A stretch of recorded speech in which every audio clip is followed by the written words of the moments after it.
we will review a couple of methods for unsupervised learning. And yeah, hopefully this class is actually not that long. So we will cover basically two of the main methods for unsupervised learning. So this is principal component analysis and clustering. So I will focus on, for clustering, I will focus on k-means clustering, and then in homework, we can discuss a bit more details of hierarchical clustering. The principle is very similar. It's just that the way that you arrive to clusters are a bit different, but yeah, so the principles are the same. So far we have focused on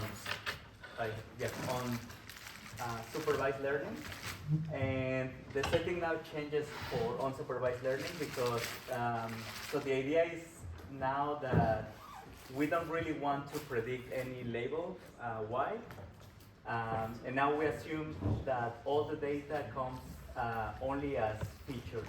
So this is only we only have a set of features x1 to xp, and for those p features we have a collection of n observations. So again, we are not interested in predicting anything, but the goal is really to find something interesting about the data. And by interesting, sometimes is, for example, if there is one alternative way to visualize the data that allows you to maybe create some hypothesis about how the data was generated, or if there are some inner properties of the data, such as some groups that categorize the different data points into clusters, and that may allow you also to improve your analysis of the data. Now, of course, so with supervised learning it's a bit more complicated because it's less clear what is the end goal of your analysis. So this is usually more used for data exploration. In some cases, as you will see in the examples that I bring today, it can be used for other types of tasks, such as compression, for example, of images, or compression of data. But let's say, like, for tabular data, sometimes it's a bit difficult to identify when did you make a good job in your unsupervised learning task, because there is nothing.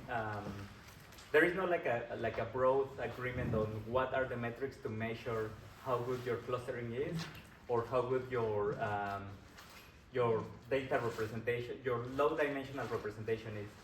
So this is a bit tricky, and you can think of it as another way to explore your data instead of like maximizing some performance. So the first method that we will review is this principal component analysis. And this is one of the most well-known methods for dimensionality reduction.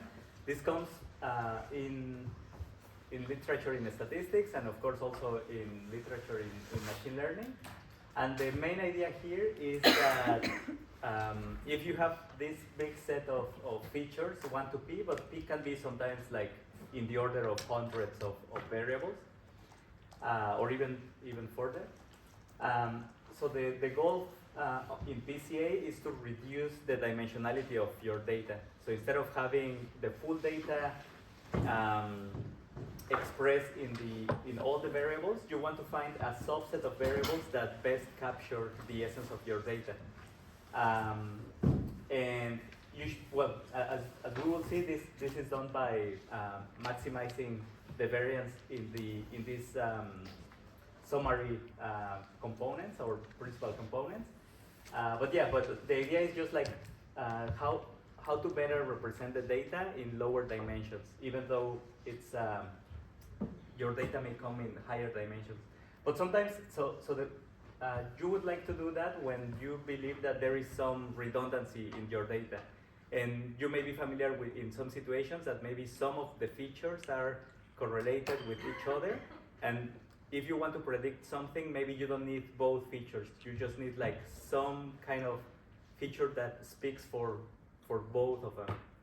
So in some way, it's like extracting the essence of the data, of your X's, of course.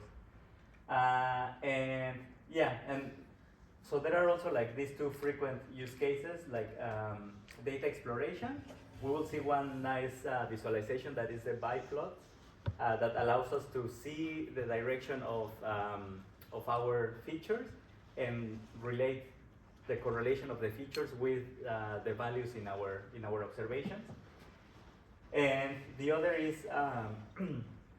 is that also sometimes these principal components can be used as features in a supervised task, so that so let's say like this new representation of your data, then you can use these new vectors as features to predict another variable y.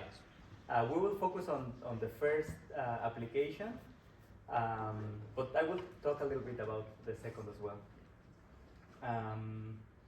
Yeah, and as I said, like this is particularly useful when your data is represented in many dimensions. Perhaps if your data is already only composed by 4 or 5 features, then there is not much gain in reducing dimensionality. Still, there is some value at, for representation of your data, but I would say that the most useful scenarios are when your data set is large in the number of features. So this is a large P. Yeah, so like to understand what happens behind PCA, I really like this example that comes in one of the popular articles on the topic. So imagine that, so this is a scenario in which, yeah, you can, well, this illustrates very well how PCA works. So imagine that you are studying a physics phenomenon, and in particular you are studying the motion of this ball that is hanging from a spring. And well, this situation is very very common in physics, and the dynamics of the ball hanging from that spring can be only explained by one single variable, which is just the position of the ball vertically, right? But let's say like as we're experimenting with this phenomenon, and just like consider like the situation of any scientist. At the beginning, you don't really know what is happening behind that ball, and you are tempted to just like try to capture as much data as possible from that phenomenon. So maybe the way that you are capturing data from the phenomenon is not optimal. So let's say like, for example, you place 3 cameras recording how the ball moves, and let's say like those cameras are not aligned with the direction of the ball and how is it moving, but instead they are just placed in some random directions. So as you move the ball with time, then you will capture just like 3 different clouds of points. So for the camera A, you will capture like this, yeah, just like this cloud of points. And well, in this example also, like let's not only assume that the cameras are in a random position, but also your measurements are somewhat noisy, so that you cannot capture exactly where the ball is, but you can only like approximate it up to a given exact, yeah, not the most exact value, let's say, some noise. So yeah, now the idea is that how can you make this data better so that you can extract really the dynamics of the ball? Well, ideally we would like a representation of the data that is more aligned to how the ball moves. So for example, this type of representation of the data will be more, yeah, it will be better for analysis of the data, right? Because in this case, this corresponds to realigning the cameras in a way that you are capturing the essence of the physical phenomenon, and then you can see that all the variance in that ball movement comes from a single variable, right? And then you see that maybe there is redundancy in your data, and in reality, you could have only recorded the feature X, and Y and Z are really just redundant and unimportant. Yeah, so you can see here that the variance of the important variable is something important that you would like to capture, and after you capture that, yeah, like the core of the variance, then Y and Z are really not introducing much information. So this is pretty much what PCA does. So yeah, another way to look at the data is if we look at the correlation matrix and the covariance matrix of that same of the two representations of the data. So we have the representation, the bad representation and the good representation. So in the bad representation, well, let's start with the clean representation. So with the clean representation, we see that all the variance in your data is captured by X. So you see that that really the variance of Y and Z is only minimum, is minimal, and this only corresponds to the variance coming from the noise of the data, really. So there is no like an important correlation between X and Y or Y and Z, and yeah, and most of the information is just concentrated in X. On the other hand, if you see the raw data, then you can see that there is some correlation between X and Y and X and Z and so on. But this may be confusing, and really this is just like it's just like maybe deteriorating your understanding of the system. So if you want to play around with this little example, there is also a nice blog post replicating all the data behind the example that you can take a look, maybe for the after the lab. But yeah, so the idea is that we want to go from this situation with bad data to a better representation with the clean data. So this is what PCA basically does. So this is like extracting, well, like summarizing all the information in your data in only one of the, well, in only a subset of variables that better capture the variability in your data set. Of course, this is a toy example, and in practice, the variance is usually concentrated in more than one variable. But yeah, I think this is nice for understanding what is the mechanism behind PCA. Any questions so far? Okay. Then, yeah, just like to understand a bit better what are these principal components. So some of the characteristics of the principal components that we are extracting is that every principal component is a linear combination of your original features. So if we focus on the first principal component, let's consider, for example, this little toy example with only two features. And in this example, we have this correlated cloud of points, just measuring the size of the population and some spending on advertisement for this toy data set in the Introduction to Statistical Learning book. But yeah, so the thing is that you have these two features for your data set, and the first principal component would be represented by this green line. So one characteristic of the first principal component is that this is pointing towards the direction that maximizes maximizes the variability in your data. And then the second principal component will be, well, before we jump into that, yeah, so let's first focus on the first principal component. So this only, the way that you find it is you try to find the direction in your data that maximizes variability.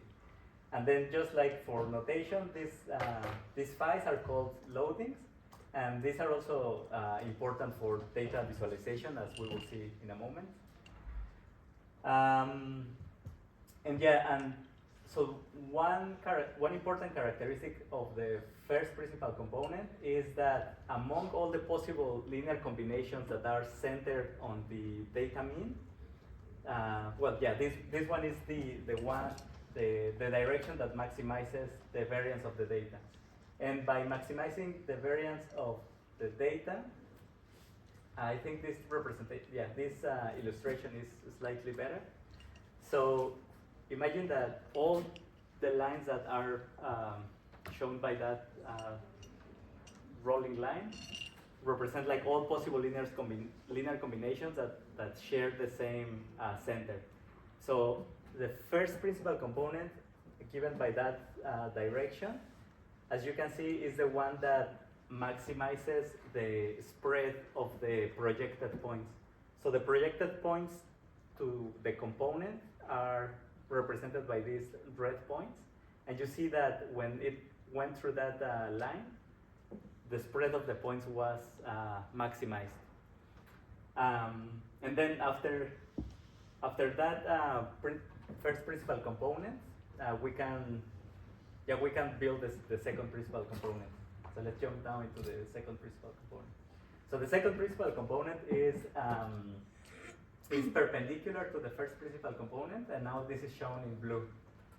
And the idea, well, the way that you construct the second component is the linear combination that is perpendicular to the first PC and maximizes the variance conditional on being perpendicular to the first principal component. And then you can just repeat the same logic for the third and the fourth if you have more features in your data. But the idea is that all principal components turn out to be perpendicular between them or independent, if you want to think about it. And yeah, and they maximize based on this orthogonality between them. So yeah, in the same example, in the same illustration, we see that the second principal component is here, and then that happens when the line is perpendicular to the previous line, and you see that the spread is also somewhat high, but not as high as we have in the first PC. So there are many ways in which we can find these principal components. One characteristic of the first one is that, well, it's just this. So we're solving this type of problem.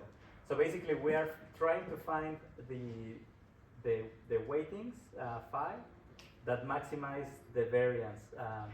And now you can see here that the variance is slightly different. But here we are assuming that the data is centered on its mean. So the variance is just the square, so the sum of squares really here. So this would be just like this set. So this set exactly. So this set so these sets are like what goes inside here, and you can see that this is the expression for the variance, because it's just like set of I to the square, and you aggregate over all the data. So this is basically telling you that you want to maximize the variance, and the restriction here is just that all the weightings have to be the square sum of the weightings have to be equal to 1. because of course you can just keep increasing the values of phi, and then this will just keep increasing. So yeah, this is just a restriction, not to make it infinite, the optimization problem. Is there any questions so far? Okay. So now, how do we find this in practice? There are many ways to find principal components from your data. One of the one of the most popular ones to find it is using singular value decomposition. And for this,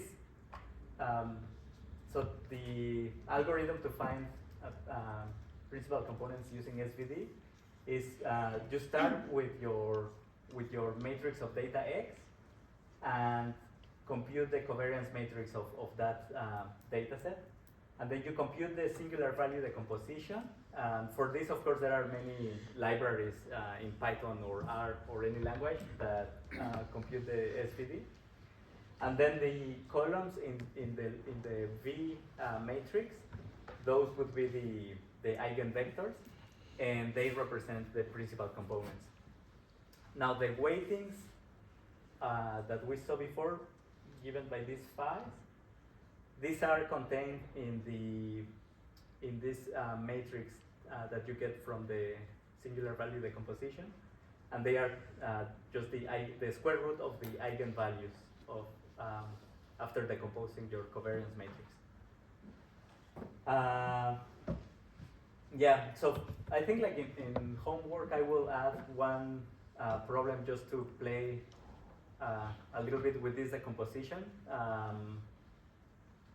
So just that you are familiar with this solution, or like this way to extracting the principal components. In Python and in R and other languages, you can just call directly PCA of your data .fit, and that will extract the principal components directly. So there is no need really to look at the eigenvalues and multiply and so on. But I think it's good if you are familiar with this other approach. So I will add one little question on this. But of course, this is not the only way to extract the principal components. Another way to do it is just follow the same rationale that I described before. So this is like iteratively optimizing for the weights of each principal component in a sequential way.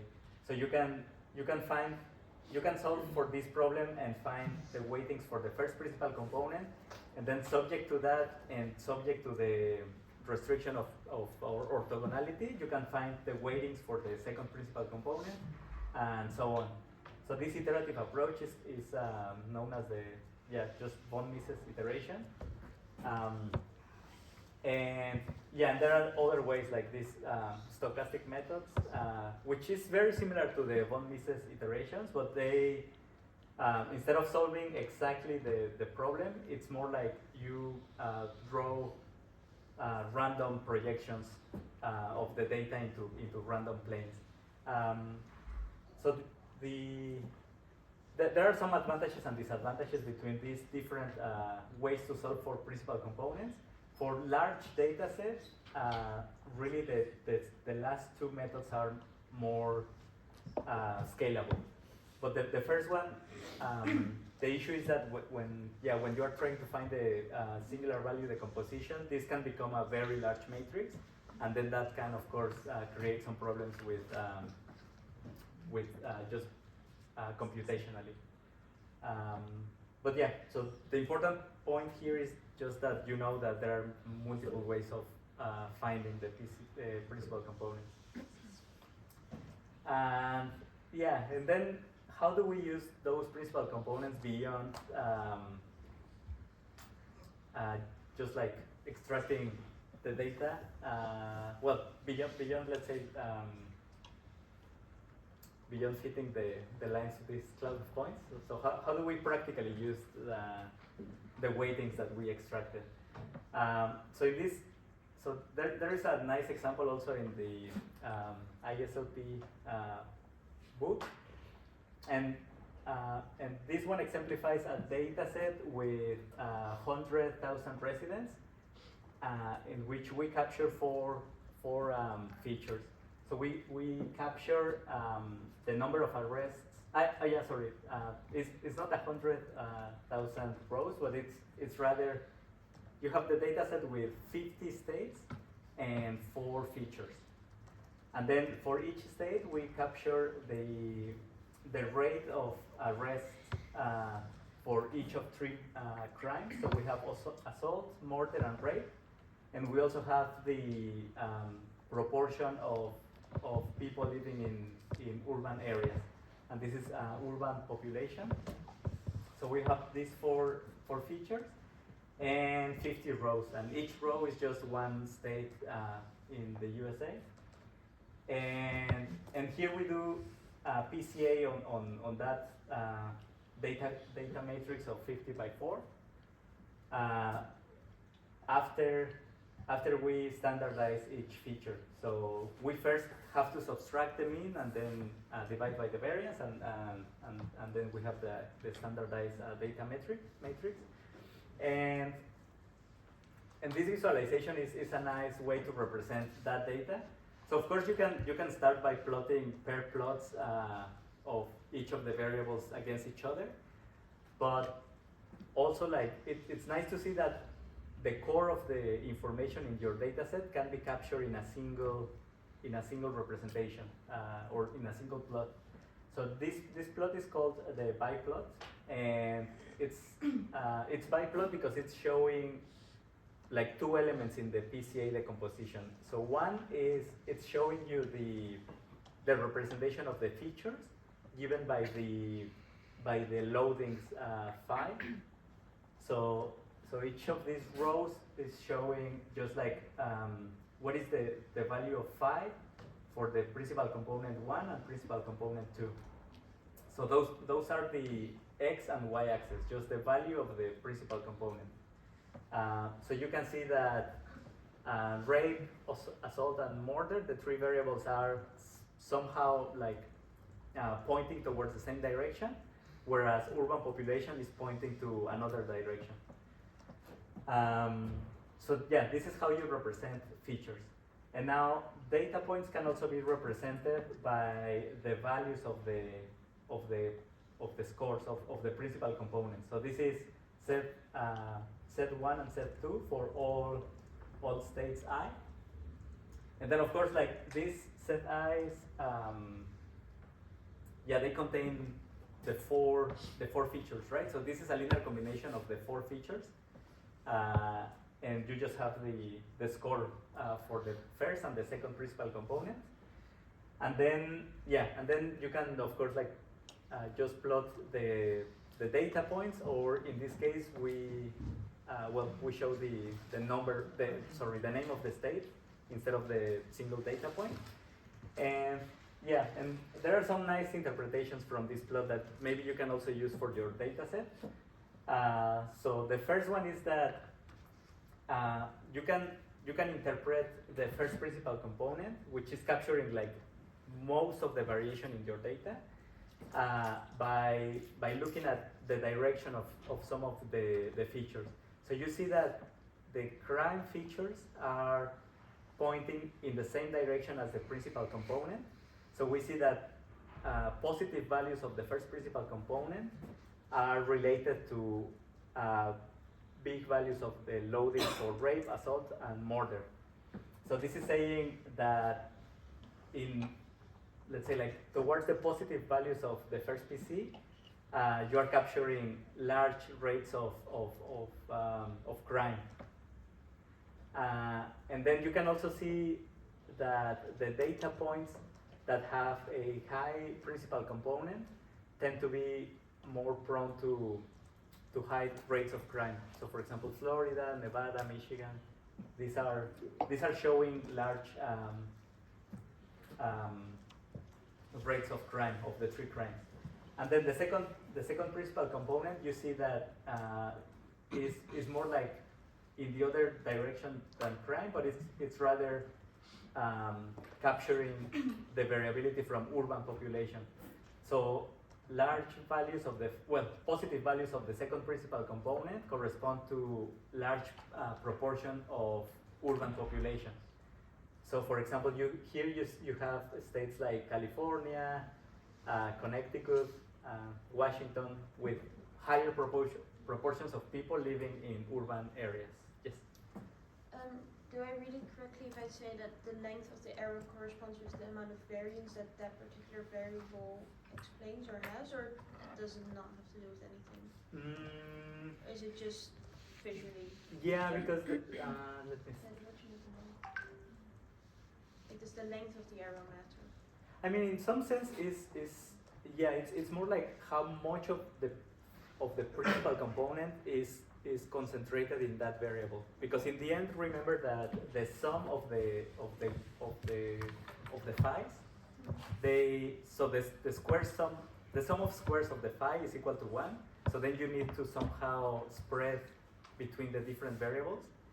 So yeah, I guess it's like the importance for that principal component. So here, the first principal component, you see that it's somehow balanced between the three crimes, but the other, the second principal component is mostly explained by urban pop. Yes. Going back one slide, I don't understand why some of the weights of the principal components are allowed to be negative, because then our constraint optimization problem that they must sum to 1 doesn't really make so much sense to me anymore. Yep. So the restriction is that the sum of squares of the phi's is equal to 1. Yeah.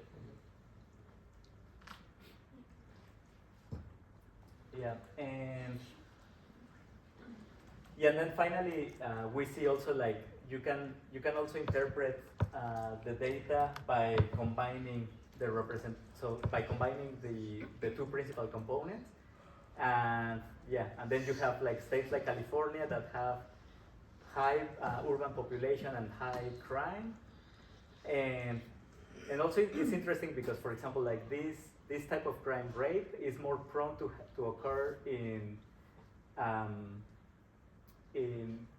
states with high urban population, whereas there is more like in states with lower urban population. So I guess like this is more like for isolated situations, and this is more like for urban type of situations. I don't know. But yeah, so I think it's a nice way to visualize your data, especially if you have a large number of features. And something important as well is that you can also extract the proportion of variance explained by each of the principal components. And in the previous example, we see that just by using the first two principal components, you are explaining already 87% of the variance. So this is like almost 90% of the information in your data is captured by that plot. Of course, there is still like some information that you are not capturing, but the essence of your analysis can be, I guess like it's a really nice way to start the analysis of your data. And then as I mentioned at the beginning, another use that principal components have is you can also construct predictive models using just like these principal components. And the idea here is that the idea is that you would like to build a model that only uses let's say like the core of information contained in your covariates. So if you find that the information in your covariates can be concentrated in only a few principal components, then a regression model or a classification model based on those principal components will be more stable, because it's like you somehow you are filtering out noise contained in your data and really only using the core information in your features for predicting why. Yeah, and sometimes these type of models are very effective also at prediction, and one of the advantages of this approach is that you can mitigate overfitting, because by filtering out some of the noise in your data, it's like you reduce the probability of fit your model to some outliers and just like some unimportant data. And the number of components that you can use for that type of models can also be selected by using cross-validation. So you can also just run cross-validation on how many components you want, and then you can select components up to the point that you see a reduction in test error. Another nice example this type of examples is more like for compression of images, but I think it's also interesting to mention. So in this example, what principal components are doing here is that you can start with an original image. So in this case, you have the MNIST dataset, and you can apply principal components to that image. In this case, we will have a vector of length 784, and you can project it to a lower representation. And then once you project it to a lower representation, for example, only considering the first two principal components, you can return it to the original representation, but ignoring the remaining principal components. And then you can see that as we reduce the number of components considered, of course, like the quality of the image is reduced. But of course, this can save a lot of storage. For example, if you instead of capturing like all values, every single value of the pixels, you can only store this information in a reduced number of components. So in this case, instead of 784, you can reduce it to 154, and pretty much the quality of the image is the same. So sometimes for transfer of images or videos, this is one way to make it more efficient.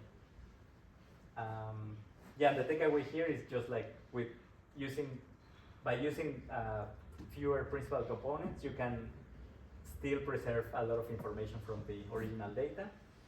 And similarly, you can use the same idea that we saw before for data representation, and you can plot, for example, the first and second principal component of those images, and you will see that the principal components are also somehow extracting the information behind your data. So if you see here, so these are the values for the first and second principal components, and the color represents just the what digit is on each point, and you see that there is some clustering happening at for each digit. So you will see that you see that the representation of each digit is concentrated in this latent space. And then if you concentrate only on digits 1 to 3, then you also see that same behavior. That every point is an image, and all images of the same digit are concentrated in the same cluster in this latent representation. And just like to close with PCA, just something important to keep in mind is that PCA only works with numerical features, and it's more difficult Yeah, I mean there are some ways in which you can make it work with discrete data, but ideally the input of the algorithm should already be continuous or counts, and otherwise you need to pre-process your data. And then this is important that before you apply PCA, always remember to just center and normalize your data, and try to remove also outliers, because sometimes they also have a lot of impact on the variance of your data set. So this is just something important as well. And yeah, let's take a few minutes before we go